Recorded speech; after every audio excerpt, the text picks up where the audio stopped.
विपक्ष द्वारा जो आरोप प्रत्यारोप का सिलसिला जारी है, कई लोग जो भाजपा में शामिल हुए हैं उनका ये कहना है कि एजेंसीज़ का दुरुपयोग किया जा रहा है सरकार द्वारा। ये भी कहा जा रहा है कि कई जगहों पर तरक्की नहीं हुई है, भेदभाव किया जा रहा है। अगर देखा जाए हरियाणा में तो यहाँ पर भी कहा जा रहा है कि सरकार माइनॉरिटी में आ गई है, कई विधायकों ने समर्थन वापस ले लिया है। उस पर क्या कहना है आपका? नहीं, देखिए, क्योंकि ऐसा नहीं है। कांग्रेस, इस प्रकार का सिस्टम कांग्रेस के अंदर चलता है। जब भी कांग्रेस को कोई भ्रम की स्थिति फैलानी हो तो इस प्रकार का दुष्प्रचार कांग्रेस पार्टी करती है। विधायकों की भी इच्छाएं होती हैं और इच्छाएं कांग्रेस सरकार पूरी करती है। हमारी भी बातचीत उनसे हो रही है, परंतु सरकार को कोई दिक्कत समस्या नहीं है। अभी 1 महीना पहले, महीना भी नहीं हुआ, अभी फ्लोर ऑफ द हाउस विश्वास हमने हासिल किया है और विपक्ष के लोग ही अविश्वास लेकर के आए थे।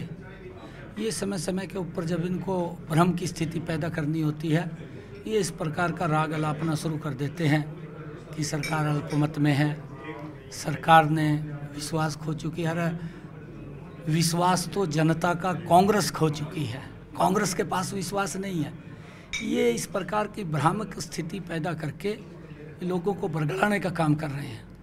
जब भी अगर कभी विश्वास हासिल करने की बात होगी तो हम विश्वास को हासिल करेंगे और सरकार को कोई दिक्कत नहीं है।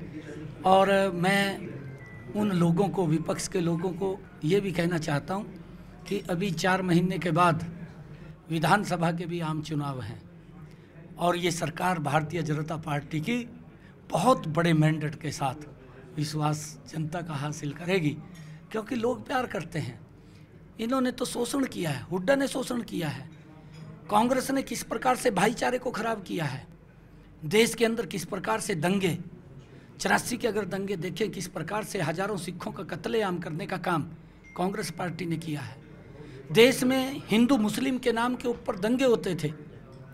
ये कांग्रेस पार्टी ही जब काम नहीं करती थी तो इस प्रकार के लोगों को आपस में बढ़ा करके, लड़ा करके वोट लेने का काम करते थे, डरा करके। इन 10 वर्षों में नरेंद्र मोदी जी के नेतृत्व में भारत विकास की गति का ऊपर बढ़ा है।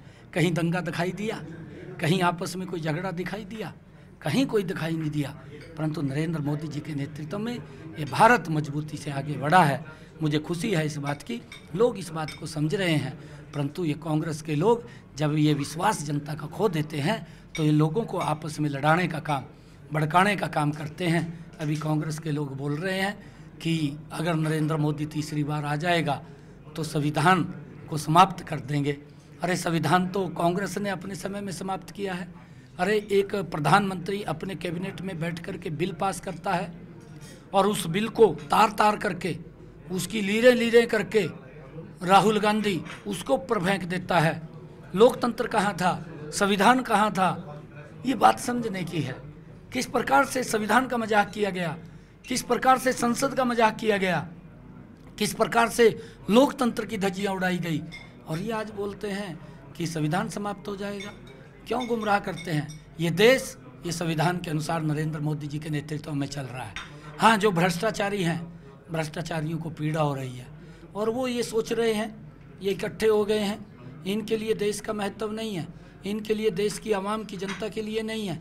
इनका एक ही हेतु है कि मोदी के खिलाफ सभी भ्रष्टाचारी इकट्ठे होकर के भ्रष्टाचारियों को बचाने के लिए वो एक मंच के ऊपर आए हैं और नरेंद्र मोदी जी देश के लिए ये वोट मांग रहे हैं कि हमने देश का विकास करना है और आने वाले समय के अंदर ये देश विकास की ऊंचाइयों को छुएगा।